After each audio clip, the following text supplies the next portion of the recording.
আসসালামু আলাইকুম। সবাইকে স্বাগতম জানাচ্ছি কবিতার রাজ্যে। আজকে হুমায়ুন আজাদ সম্পাদিত আধুনিক বাংলা কবিতা এই বইটা নিয়ে কথা বলবো।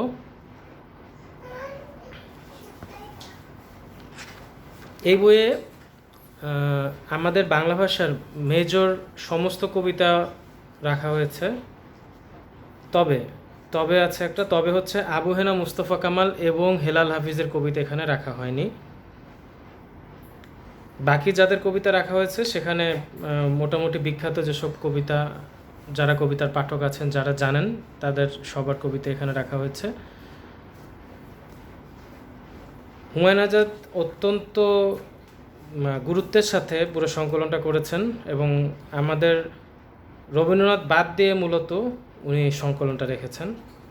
কারণ শুধুমাত্র রবীন্দ্রনাথের সেরা কবিতা যদি লিখতে একটা বই করতেন তাহলে দেখা যেত এই বইটার চেয়ে বড় একটা বই হয়ে গেছে। সো রবীন্দ্রনাথকে বাদ দিয়ে উনি আধুনিক কবিতার একটা সংজ্ঞা তৈরি করে সেখানে উনি আধুনিক বাংলা কবিদের কবিতা রেখেছেন। একটা বিষয়ে আধুনিকের সংজ্ঞায় উনি বলেছেন যে রোমান্টিসিজমকে যদি ইনডিরেক্টলি প্রেজেন্ট করা হয় তাহলে সেটা নাকি আধুনিক কবিতা। ওয়ারেজ রোমান্টিসিজমকে ইনডিরেক্টলি দেওয়া হোক বা ডিরেক্টলি প্রেজেন্ট করা হোক, পুরো বিষয়টাই কিন্তু কবির হাতে এবং পাঠকের হাতে। সো রোমান্টিসিজম নিয়ে কথা বলাটা ক্লাসিক্যাল, রোমান্টিসিজম নিয়ে কথা না বলাটা হচ্ছে নন ক্লাসিক্যাল এবং মডার্ন। এই ধরনের কোনো ডেফিনিশন পাঠক হিসেবে আমি এটার বিরোধী। সংকলনের গুরুত্বপূর্ণ দু একটা কবিতা একটু শেয়ার করি।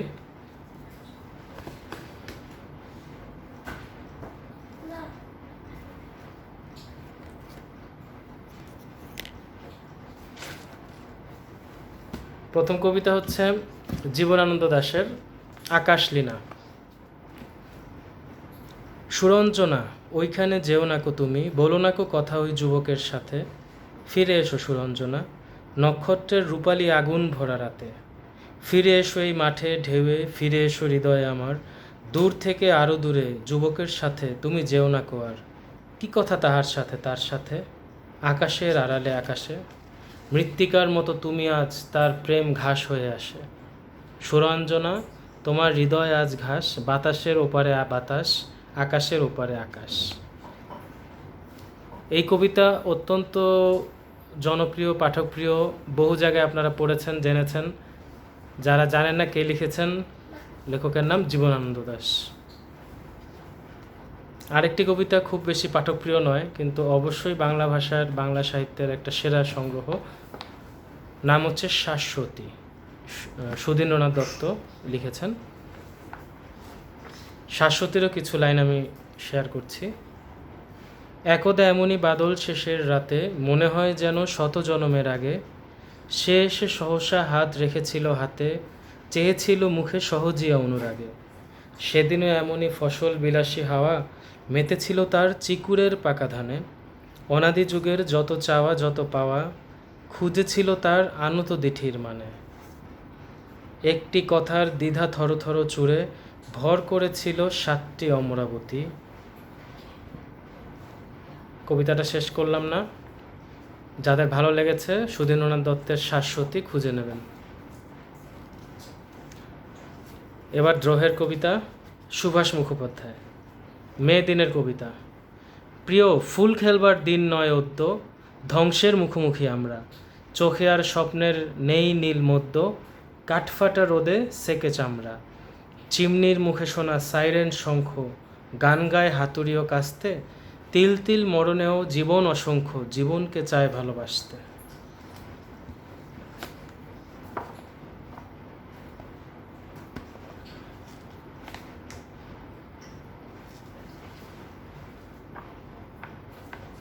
হুমায়ুন আজাদের নিজের কবিতা, সেটাও সংকলনে চলে এসেছে এবং অবশ্যই খুব ভালো কবিতা লিখেছেন।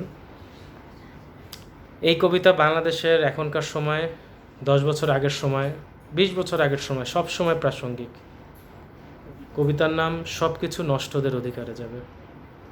আমি জানি সব কিছু নষ্টদের অধিকারে যাবে, নষ্টদের দানব মুঠোতে ধরা পড়বে মানবিক সব সংঘ পরিষদ, চলে যাবে অত্যন্ত উল্লাসে, চলে যাবে এই সমাজ সভ্যতা সমস্ত দলিল, নষ্টদের অধিকারে ধুয়ে মুছে, যেরকম রাষ্ট্র আর রাষ্ট্রযন্ত্র দিকে দিকে চলে গেছে নষ্টদের অধিকারে। চলে যাবে শহর, বন্দর, গ্রাম, ধানক্ষেত, কালো মেঘ, লাল শাড়ি, সাদা চাঁদ, পাখির পালক, মন্দির, মসজিদ, গির্জা, সিনাগগ, পবিত্র প্যাগোডা। অদ্ভুত সুন্দর কবিতা, বাকিটা পড়ার আমন্ত্রণ রইল। আবুল হাসানের একটা খুব বড় ফেমাস কবিতা, আমার কেবলই রাত হয়ে যায়, এই সংকলনে নাই। তবে আরও বেশ যে কবিতাগুলো আছে সেগুলো খুব উল্লেখযোগ্য। শুরুতে বলে নিয়েছিলাম হুমায়ুন আজাদের নামে কপিরাইটটা হওয়ার বিষয় নিয়ে। এটাও সত্য, উনি সহস্র কবিতা পড়ে সংকলনটি করেছেন, কাজে এটার মানে কপিরাইটটা ঠিক প্রকাশনীকেও দেওয়া যায় না। সো প্রকাশনার সত্য ওনারই থাকুক, এটাই জাস্টিফাইড, বাট এই বিষয়টা ভাবনার দাবি রাখে।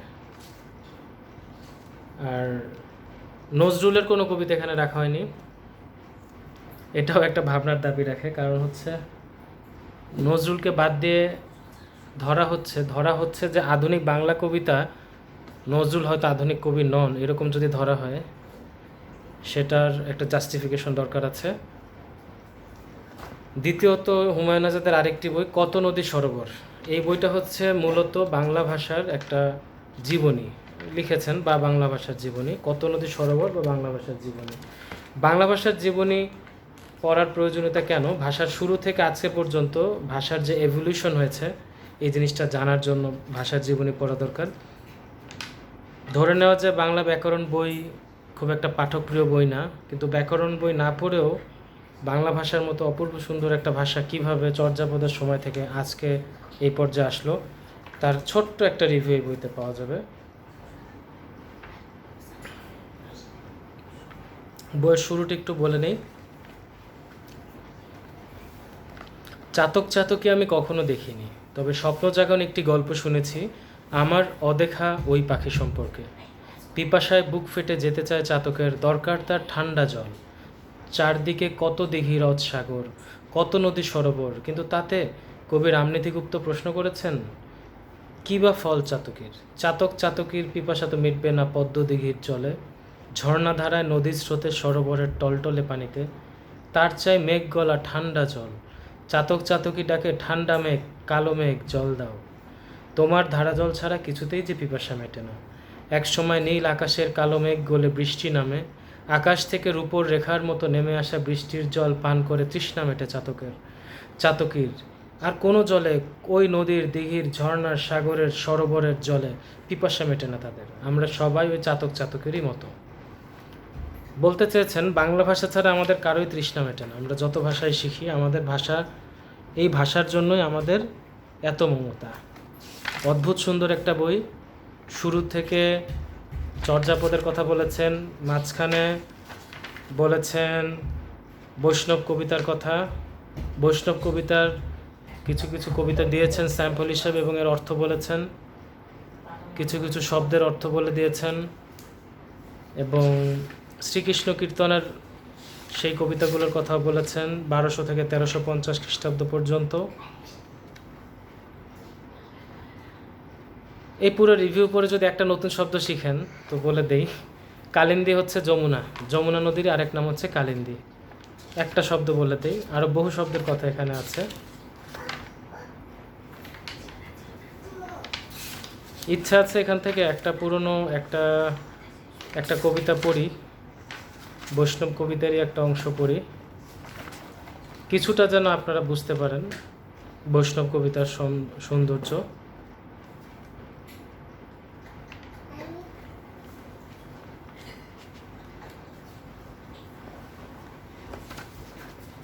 কঠিন ভাষায় না বলে সহজ ভাষায় বলি। কে বাঁশি বাজায় বড়ই কালিন্দী নদীর কূলে, কে বাঁশি বাজায় বড়ই এই গোঠ গোকুলে। আমার শরীর আকুল আর মন ব্যাকুল, বাঁশির সুরে আমি রান্না এলোমেলো করে ফেললাম। কে বাঁশি বাজায় বড়াই, কে সেজন, দাসী হয়ে তার পায়ে নিজেকে সঁপে দেব। কে বাঁশি বাজায় বড়াই মনের আনন্দ। আমার মন আকুল করার জন্য কি মধুর সুরের বাঁশি বাজাচ্ছে কৃষ্ণ? আমি পাখি নই যে তার কাছে উড়ে যাব। মাটি দুভাগ হও, আমি প্রবেশ করে লুকাবো। আগুনে বন পুড়লে বড়াই সকলেই জানে, আমার মন পড়ে কুমোরের আগুনের মতো, কৃষ্ণের অনুরাগে আমার মন সুখ পায়, বাসুলির বন্দনা করে গাইল চণ্ডীদাস। আসলে কবিতাটা হুবহু অনুবাদ হয়নি, সেই ভাষাটাকে কিছুটা মডিফাই করা হয়েছে। শ্রীকৃষ্ণ কীর্তনের কবিতাগুলোর সারমন মনুর যখন উল্লেখ করেছেন তখন এই অংশটা এসেছে।